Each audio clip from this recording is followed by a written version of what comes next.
I think Daniel had the fear that Andreas' talk will be a bit too short and we have to have another talk. So he asked me if I have another talk in Metro. Yeah, sorry for that. No problem. I will try to make it short and a bit entertaining. It will not be too technically deep, I think. You can ask me anytime, interrupt me anytime if you want. The idea is to show you, when you use C++, you can write a lot of back-end logic, I think. You can write it very fast, but probably you have the problem that at one point in time you want to write a GUI for it. So the end user can move a slider and see what your algorithm does. So the idea is to use Node.js and or Electron for this. So I ask you, who of you ever used JavaScript? Okay, Node.js? A bit, a few. And Electron maybe? Okay. So that's so the idea is at the end of the talk we come to Electron. Electron consists of Node.js and the Chrome rendering engine. So if you know already Node.js, that's a good point for you. The slides will be available on the homepage. That's what I do for a living for 1 year now. Machine vision, if you are interested in machine vision, any solution, and you can pay for it, then talk to me.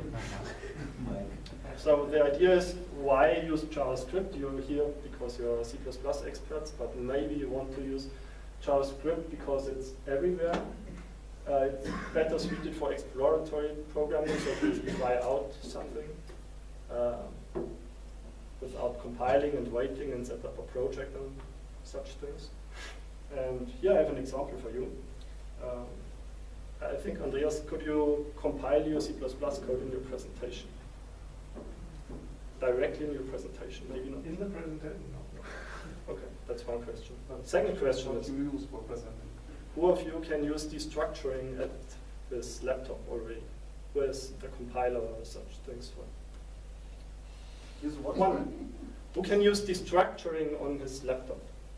Andreas talked about the destructuring in C++. I actually had to compile the compiler for the talk. Okay, so one person. I think most of you are wrong because you can use it already in JavaScript. It's already there. I tried it.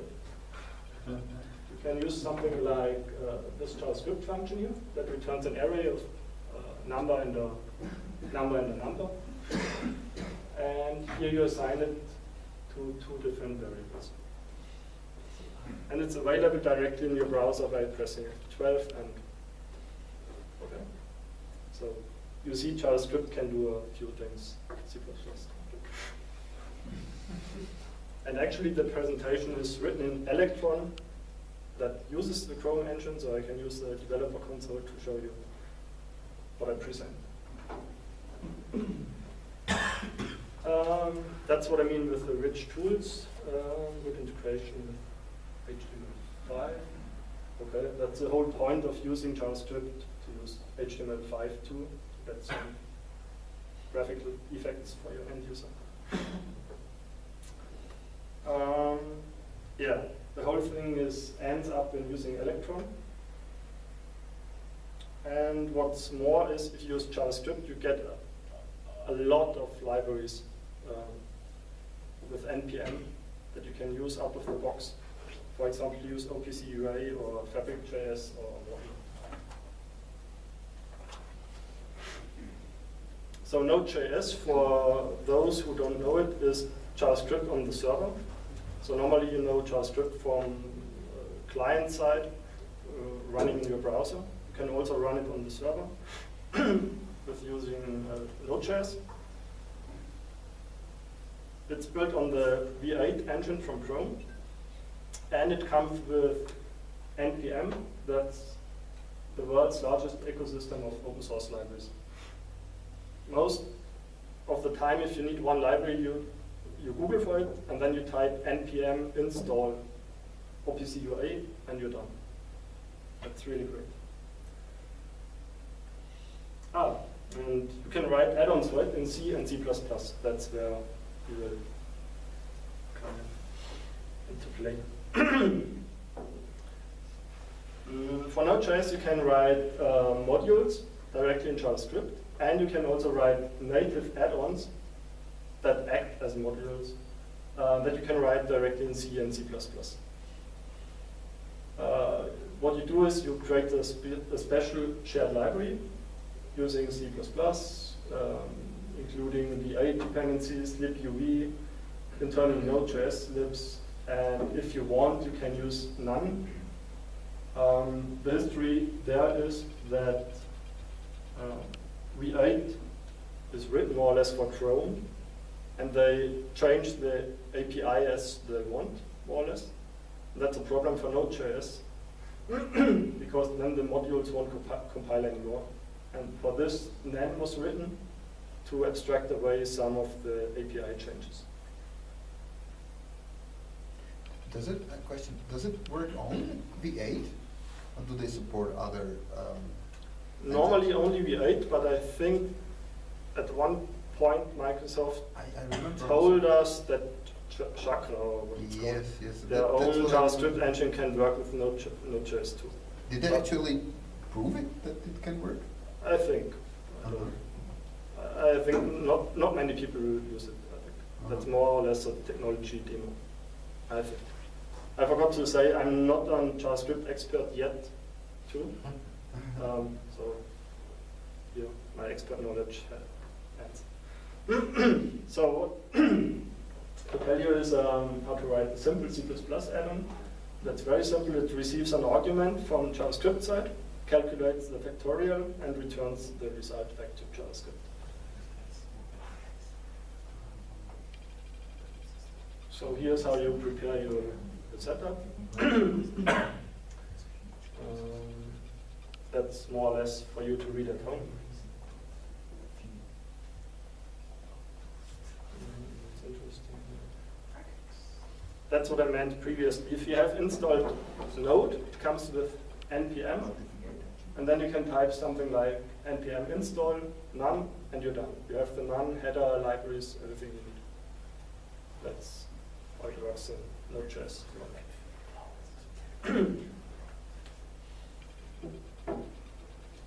Now that was the preparation for all the projects. For your project, you need to make a directory. Like Git init, you can use npm init here to create a package JSON file for you with your name and description and so on, and your dependencies. The directory. You have to create a binding chip file. You will see an example soon. And then you can build your project with Node.js configure. It will create a Visual Studio project file that you can load, edit, and compile, and it compiles directly. So now let's go to the binding file first. That's the binding file that you need. I didn't use chip before. I think it is used at Google as build tool, some strange tool. Many strange build tools, I think, at Google. But that's one of them. But that's how you use it. Interesting thing here is maybe that they call node with an expression that tells them where the none headers can be found. So back to the C++ program. That's how you would write the factorial. So that's the algorithm. That's not that interesting now. And that's how you bring it to the JavaScript world.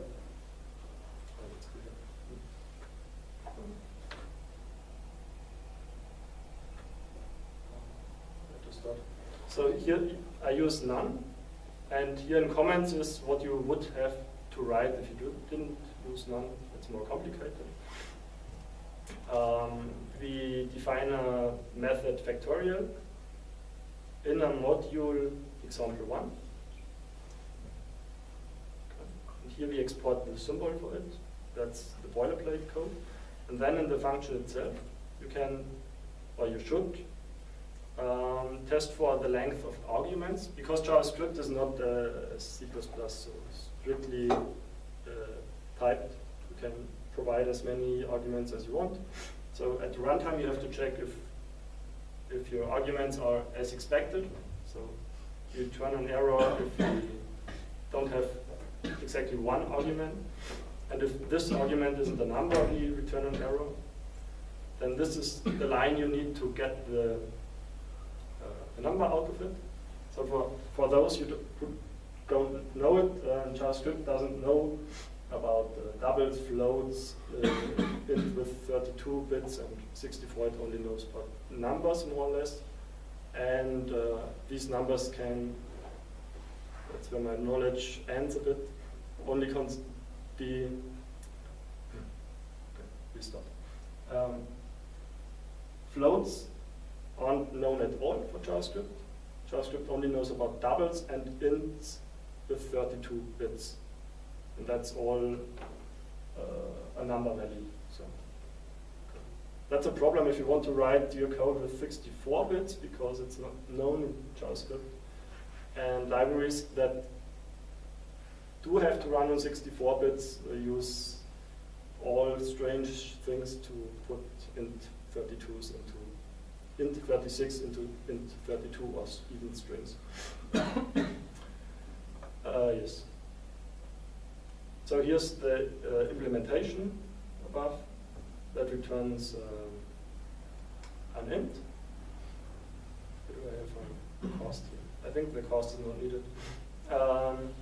Wraps it into a JavaScript number and sets the return value to this value.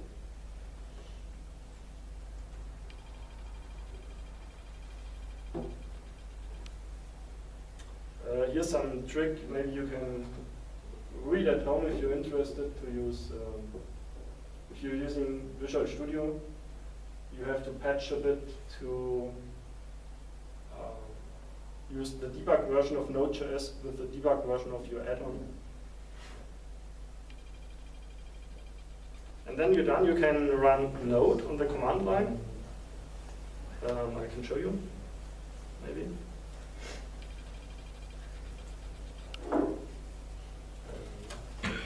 Then you get some kind of reference that you can type in your code. And you could even require this module in the correct directory, of course.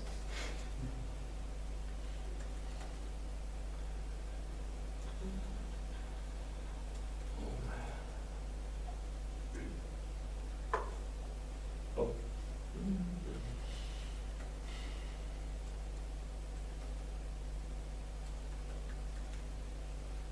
If it gets boring for you to watch me type, remember I was once in a talk with Brandon Eich, you know him? That's the guy who invented JavaScript.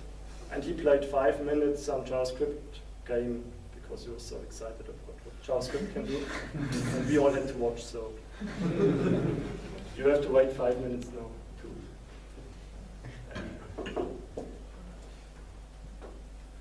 I think I don't.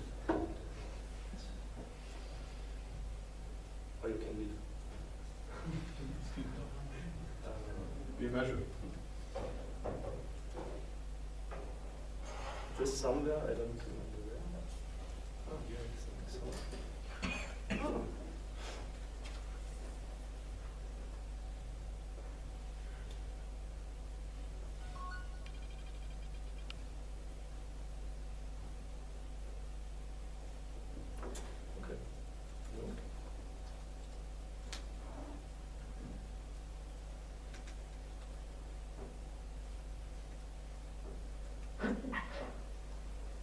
You see now it's a function. I can call it with an error. That's our error message. Or I can calculate something.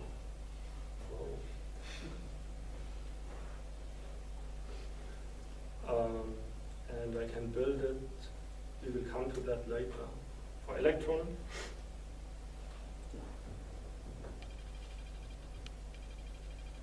Now Electron, as I said in the beginning, bundles Node.js with the Chrome rendering engine to give you the possibility to create cross-platform applications with rich GUI functionality. If you understand HTML5. What you have to do for this is it uses a special version of Node.js. So you have to compile for this Node.js version. For example, here's the line you have to use for this. So target tells Node.js that that your target is Electron 1.4.1. And then with this early you get all the information what Node.js version is behind all that, what V8 version. For a quick test, you can clone the Electron Quick Start repository.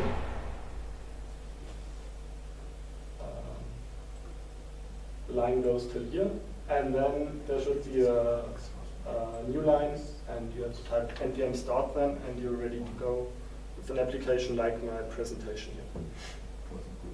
And then you can use the web developer console, and similarly as you had before, you can require the example code and execute your factorial code, and that's what I want to show you.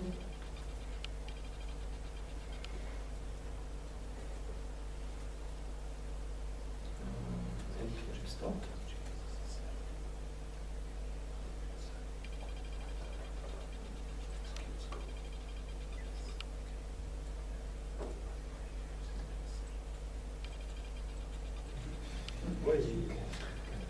So the whole point is, I wrote the slides yesterday at midnight, so I didn't have too much time for the graphical effect. But what I wanted to say is, if you have all this C++ code and you want to have some nice looking GUI for it, this was only 10 lines of code, this animation that shows you the result. That's the idea of why you should maybe consider using Electron.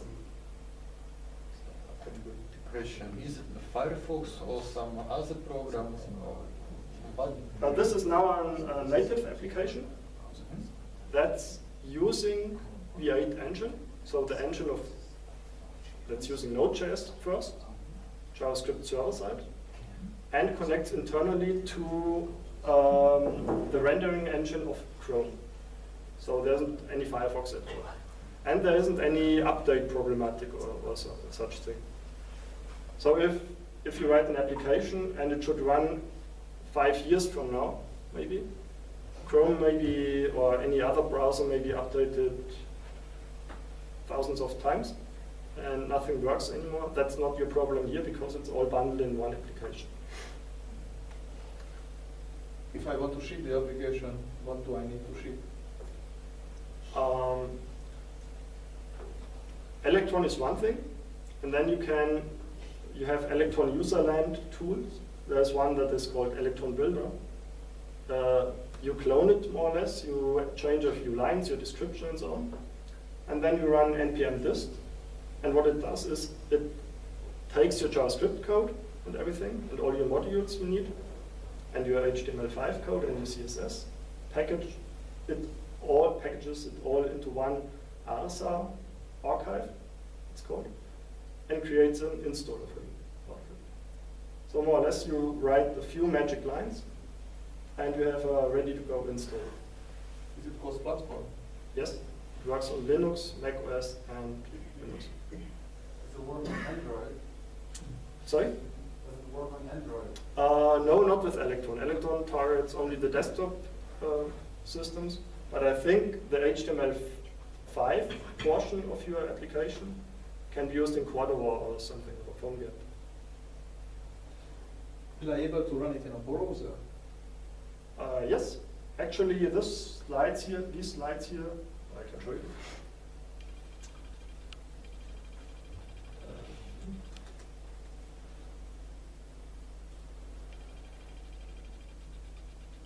my presentation. It has an index HTML, if I start it. Of course, in the browser, you don't have access to native modules. You are C++.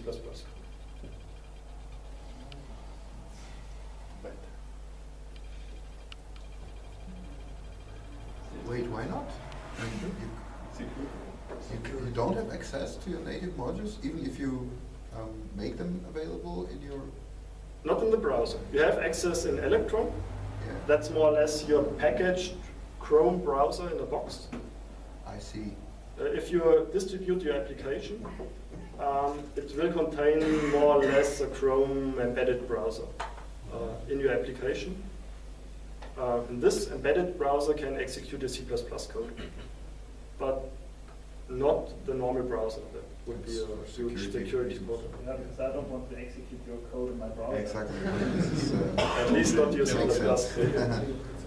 Can you show us how you can call like JavaScript code from C++? Is it possible or? You mean the other way around? Yeah. I think it's possible, but it's a bit complicated. I don't know. What is the size of the runtime? For example, when you ship an application with this. I can show you how this might work.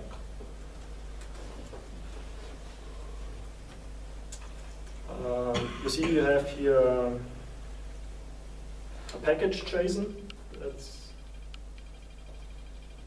That's what defines for Node.js all the dependencies and descriptions of your project. So the interesting thing here is what scripts are available for my project. One is pack. Okay. So I can run npm run pack. And go to performance mode.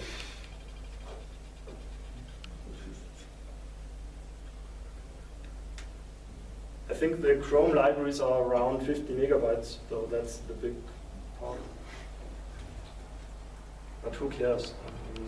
Qt is not much smaller, so What? Qt would be Yeah, not much smaller. the problem with Qt is, for example, that's one of the questions I wanted to ask first is, what else do you want to use? If you use Qt, the widgets thing looks boring, and normally it costs you a lot. It costs something about 5,000 euros, I think, per year. Why use the LGPL version with all the restrictions you have there? You don't have that. Which license does Electron use? Sorry, again. Which license does which license does Electron I use? think like, it's GPL? BSD, more or less. Sorry? So Chrome uses Okay. lots of libraries, of course, in the Chrome engine, but I think most are available under BSD. Okay. In my opinion, it's not a problem to use this for commercial products.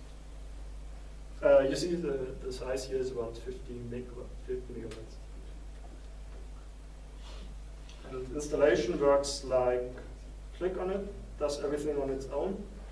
Here I made a mistake. Normally, what the installer does, it's Squirrel. I don't know if any of you who knows Squirrel. Great. Okay. It's a special installer that doesn't ask you anything. It just installs to a path where you have access as a normal user, as non-administrator, and calls your executable with an argument to now initialize everything. And this argument I didn't handle here, so simply calls my application. Normally I should handle this and initialize things. And then it's installed. I should now have, hopefully, an example or not. I could have it. That's what I missed. I missed the initialization part, so I don't have any shortcuts here. But that's normally how it could work.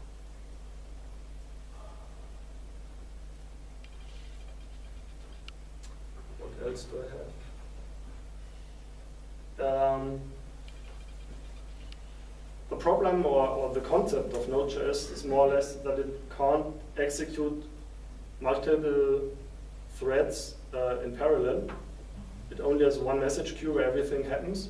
But what it can do is spawn threads and they work, and report back to this one main thread in the done. And that's what's done here. I copied an example from none that estimates P with some strange algorithm. And have you tried the following use case? I mean, you have this UI built into this Chromium, whatever, this as a standalone application. And this standalone application, this HMI, it is client to a server into a different process. No, in the same process. So to be very specific, Chrome itself, the Chrome engine itself, launches multiple processes. Even your browser does. To separate concerns for rendering and whatnot, script execution. I don't know. So let's suppose that I have an engine which is already developed by a team. They have their own process. And now I have to build an industrial HMI built using this approach. And this is in a different process. I want to isolate the processes, for each team. So I want to have communication, inter-process asynchronous communication. Could this work? Yeah, you can. Electron comes out of the box with inter-process communication, IPC. So maybe you can use it even from C++ side directly. Normally it's used to transfer messages between the Node.js side of your application and the rendering side, IPC. But I think you can even use it to communicate to some other process, like your library should work. As I said, it comes with a lot of packages to communicate with everything, and sure, it can communicate with your C++ application. I'm not sure if I missed it, but just to clarify, how many processes do I have when you run the desktop application? Is that so? Is the browser use LinkedIn as a library, or? It's probably only one. Let's see. I mean, you could. You see, I have here Node multiple times, and I think the rendering multiple times. I don't understand it exactly, but the thing is, if you have Chrome running as a normal user, you already have multiple processes now already, and that's what you get here out of the box. So if you launch Electron, you get automatically multiple processes. That one renders it and the other one displays it, or something like that. So it should be two, right? That's too easy. And I think you have Node.js separately. No, I'm sure you have Node.js separately. But it's relatively easy to communicate between Node.js and your rendering engine. That's what IPC is for. Yeah, that comes directly in Electron. It's previewed. But it is directly baked into Electron, yes. Does Electron also provide some set of native plates, add-ons? You mean native like Previews for whatever Yeah, of course. It has a lot of baked in, like native menus. low-level access files. Or like SQLite or something. For SQLite, I think there's pretty sure an NPM what you want. But most of the operating things like showing a tray bar or shutdowner, so everything is baked in. Or native menus. And so. Right, because you get practically Chromium or Chromium without the sandboxing and security, so you could access You can do everything. native stuff. Like a native If you application. use a Windows, you get Windows API. Maybe I can show you what I did for a demonstration. Call from a C++ code a Windows API because the code Or would from be JavaScript. portable. Okay, then it's not that important.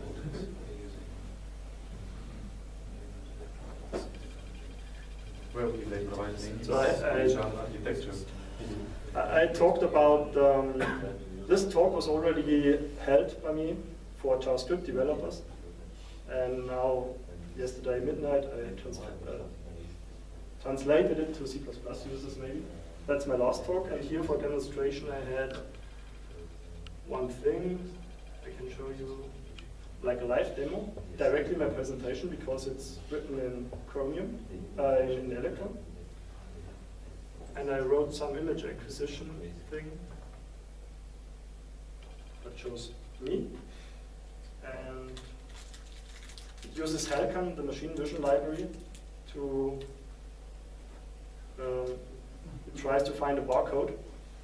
No, I don't have a barcode, but you can imagine that if I had a barcode here, A beer bottle.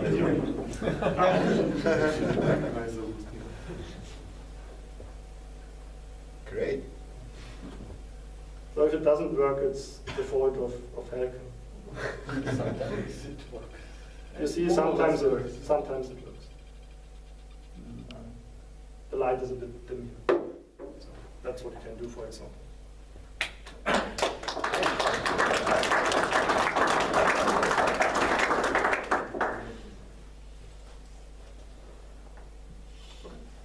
So then the question, so the C++ code somehow have access to this picture or the stream from camera?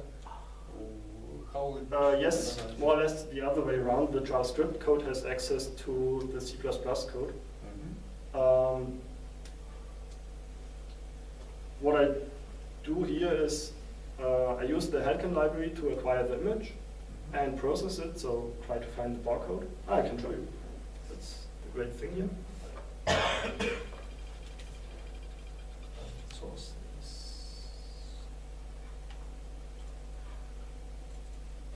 That's what I do.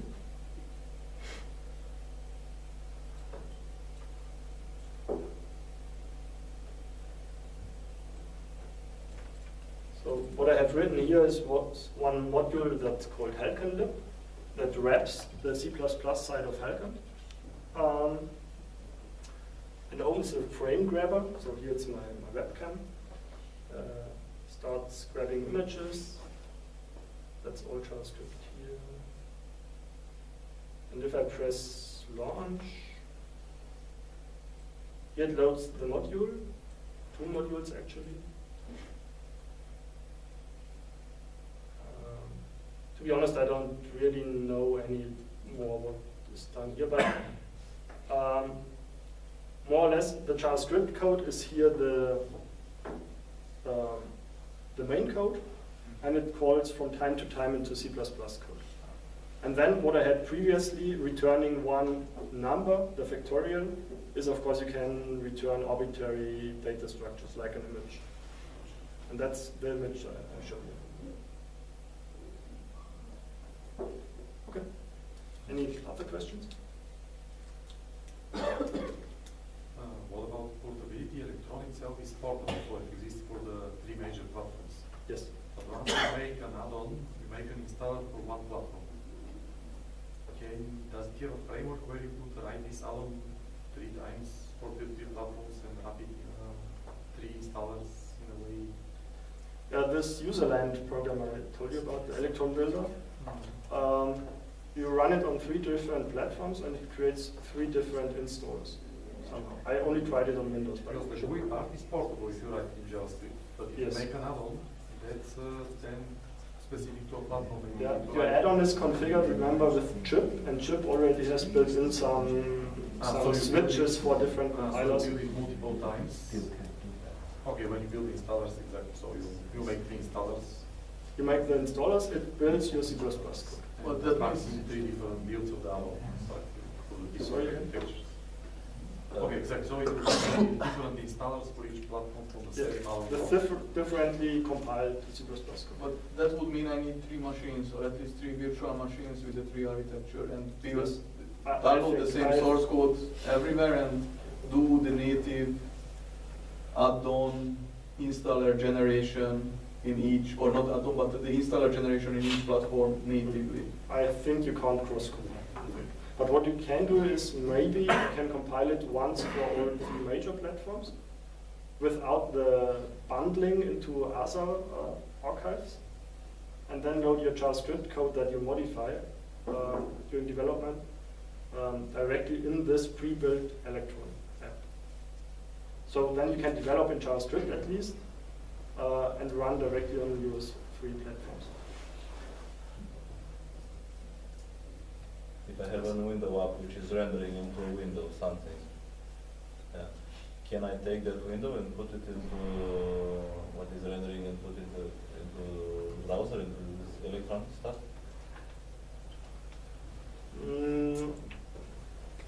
I don't know, maybe you can grab the contents of the screen, I don't know.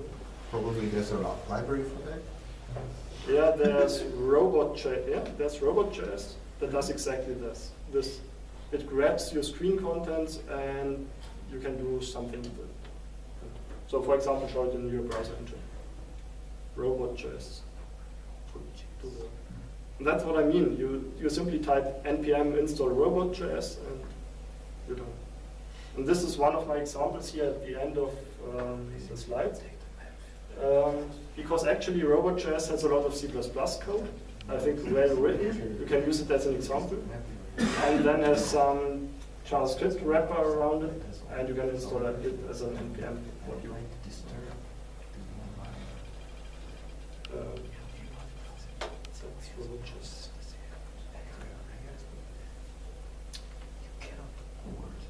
Okay. Maybe you give it a try next time you write some GUI application. What do you use it for?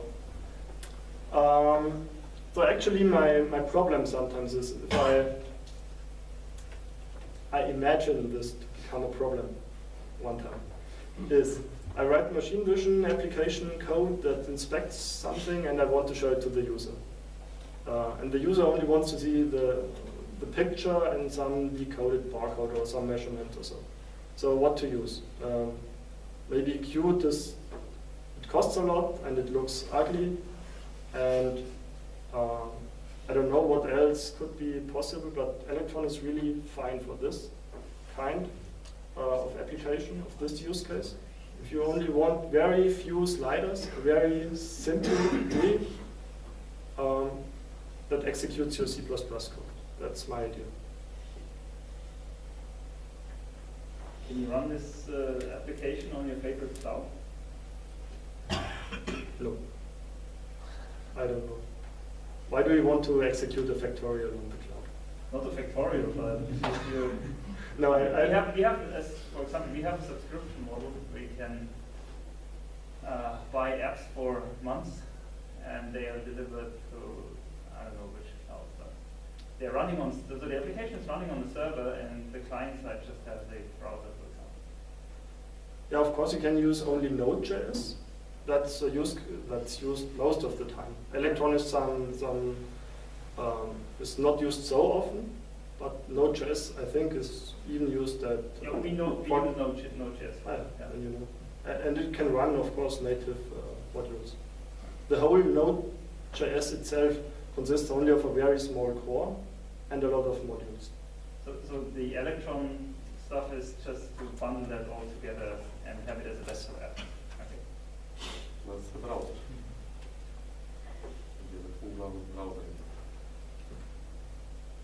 I think it's great to use all the power that you have in Chrome already. There are so many years of development in this engine. Why do you want to develop your own engine?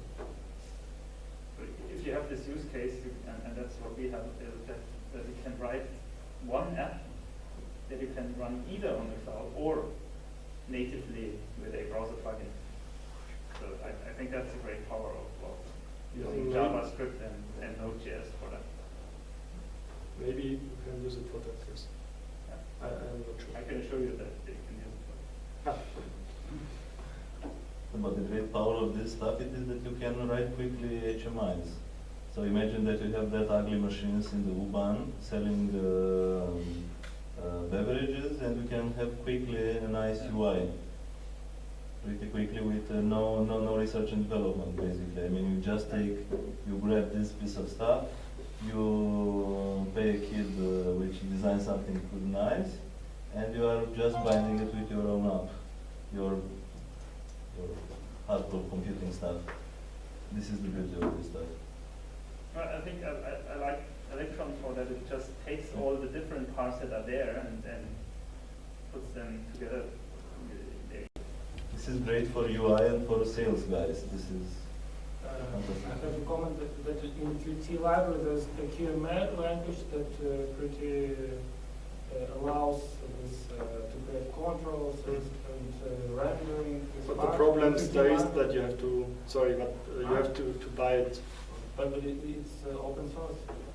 Well, but if you want to use it on, for example, on an embedded device, then you have to pay a lot of money for that. It's pretty expensive. It's possible. It's possible, but you need to do a lot of negotiations. Sorry. Maybe you can use QML. I know the license QML. is that you can use it, but you cannot modify the library. So you can use in the commercial projects with Qt. Not if you're giving away this devices, not if you create sell devices. I mean, if it's embedded on a device and you give it to a customer, then It's possible. it is possible, but it costs you money. You can, it doesn't cost money, but you have them, you need to provide them with ways to replace the library. That's Yeah, the so new you can one. This use is from Qt as a shared library. 5.7. But the problem there is that Qt Quick or QML doesn't provide a lot of modules like NPM does. I don't know if Qt supports anything like IPC out of the box or OPC UA or I don't know, or screen capturing and so on. That's what you get by npm install something. What about JavaScript's client-side libraries? Can you combine whatever you like? jQuery, there are... npm install jQuery. And okay, so there's no limitation. So Electron takes your JavaScript applications from the browser and runs it in installers for your desktop. So you can run everything that runs on your browser. One thing is jQuery that overloads the dollar sign operator variable. That's a problem somehow with Electron, but if you Google for this jQuery Electron, you get some fix for this. Because Electron doesn't use directly Node.js, but has some hacks in it, so the rendering process can easily access data from the backend process, from Node.js. And this convenience operators that are mapped into your rendering process don't play well with jQuery somehow, with the dollar operator, but you can circumvent that.